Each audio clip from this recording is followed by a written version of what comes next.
First-person shooters have dominated the gaming since the industry's beginnings, from the pixelated corridors of Doom and Wolfenstein to today's modern battlefields. FPS games have evolved, constantly competing and pushing for better graphics, tactical gameplay and compelling storytelling. Over the years, two titles have become benchmarks for modern tactical first-person shooters, Call of Duty and Battlefield, setting the direction for the genre and becoming mainstream titles with millions of fans worldwide. But before these games became household names, the original Delta Force series from the late 90s was a cornerstone for the tactical shooter genre, focusing on realism, tactical combat and vast open environments. Delta Force pioneered the large-scale PvP battles in FPS shooters, and it was quite impressive for that time. A large part of the initial Delta Force player base moved to Battlefield when it first came out. This title was there when the foundations of modern FPS games were laid down. Now, after almost 2 decades, Delta Force is back with Hawk Ops, ready to reclaim its rightful place among the top shooters. It's aiming to bring that legacy into the modern era, with a sleek new look, tons of content, and the best part, it's free. It follows the Call of Duty model where you have multiple games in one. But is it here to stay? And does it have what it takes to make it in this ever-competitive industry? Let's start with a big selling point. Delta Force Hawk Ops is free to play, and I know what you're thinking. Free? It must be loaded with pay-to-win mechanics, right? Well, actually no. The devs have already made it clear that this is not a give us your wallet type of game, so we are expecting no pay-to-win stuff. The core experience is free, with optional cosmetics and paid campaigns for those who want to dive deeper. So if executed right, we're about to get that AAA gunplay without spending a dime. This is pretty huge because, let's be real, when was the last time you got a top tier shooter that didn't come with a $70 price tag? What do you mean? I have $100! Not anymore you don't, poof!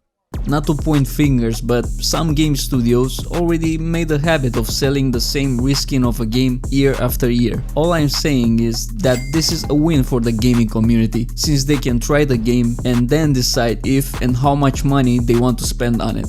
In its closed alpha, Delta Force came quite hard with the amount of content it delivered and the state of it. There were some concerns about the bots and how transparent the devs were about it, but overall they showed good communication and delivered a great alpha experience. The player base was very clear about not wanting to see the bots in ranked, and for these to be marked appropriately in order to distinguish them from actual players. Hopefully, they will listen to all the valuable feedback provided through alpha for the official release. And when we are talking about content, we are not just talking about one mode or a handful of maps here. Delta Force is packing serious heat. You've got 2 main multiplayer modes, Hazard Operations and Havoc Warfare. Let's dive into each mode and see what it has to offer. Hazard Operations is like Escape from Tarkov, but with a tactical twist. You drop in with your squad, collect valuable resources and extract before getting wiped out by AI or real players. It's high stakes, high tension, and there's nothing more satisfying than successfully extracting with your loot while someone else bites the dust. And honestly,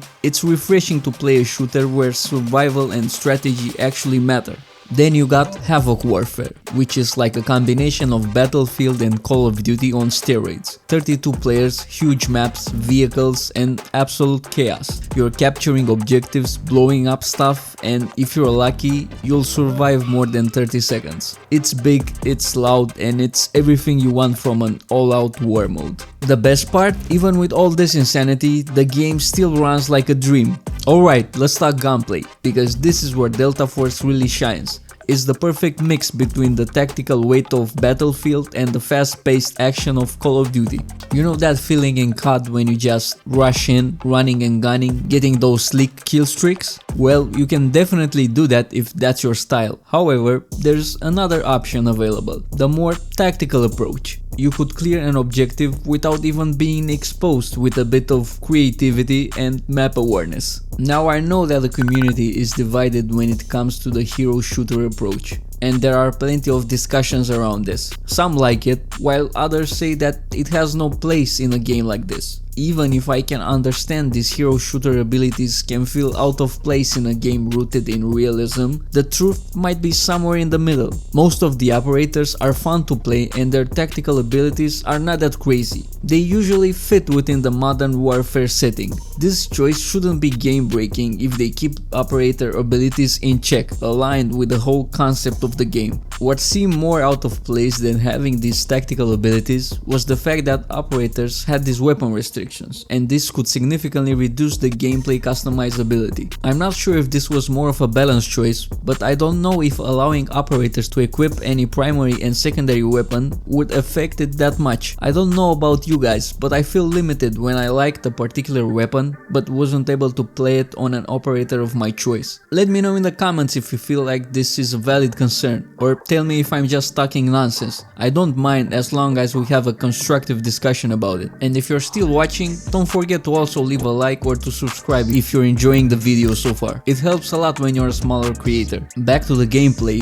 the weapons feel impactful. The recoil, the sound design, the reload animations, everything just clicks. There's a certain way to the guns that make them feel powerful, but not overwhelming. Even in the alpha stage, the gameplay is just plain fun. And that's probably what matters most. If a shooter's gunplay doesn't feel good, you're not sticking around. But with Hawk Ops, it's that sweet spot between realism and action. You'll definitely want to keep coming back for more. That's what happened to me actually. I was quite skeptical and decided to give it a go since I managed to get my hands on a key, and the gunplay hooked me from the start. On top of that, they nailed it when it comes to weapon customizations. You have loads of choices and you get the chance to really make the weapon to fit your own playstyle. The possibilities here are endless. Another aspect that might boost its popularity is the fact that it's surprisingly accessible. The game looks great and you don't need a NASA level computer to run this thing. The game seems well optimized and even low spec PCs can run it smoothly. Not everyone has the luxury of an RTX 4090 spaceship with liquid nitrogen cooling. Hawk Ops keeps things realistic, and that's a huge win for the players who just want to jump in and play without worrying if their computer is about to spontaneously combust. It runs great, looks fantastic, and still delivers that AAA experience. It's easy to overlook this when you already have a decent gaming rig, but a lot of people still run on older or lower end systems. Also, let's not forget about the nostalgia. Those that remember Delta Force from way back in the day, this was the game that helped define the tactical shooter genre. While Call of Duty was busy giving us action-packed set pieces and Battlefield was perfecting its large-scale warfare, Delta Force was the game that made you think about your next move, your loadout, and your team. It wasn't about kill streaks or throwing knives, it was about strategy. Hawk Ops brings that same feeling back, but with a modern twist. Back then, a lot of people moved from Delta Force to Battlefield. Maybe now is the time for them to return home. Now, that doesn't mean that there are no concerns. There are things to improve, and of course, it's an alpha, and no game is perfect right out of the gate. There's been some talk about balancing issues here and there and a few bugs that you'd expect in an early build. But honestly, that's par for the course. If anything, these alphas are where the devs get their chances to fine-tune everything. So while you might run into the occasional glitch or the vehicles that feel too overpowered, it's way too early to make any major judgments. Let's give the devs some time. They've already shown that they're committed to delivering a solid game, and the community feedback will play a huge role in shaping the final product. And look, if you're worried about something being broken, don't. Remember, it's still an alpha and the devs have a lot of time to smooth things out.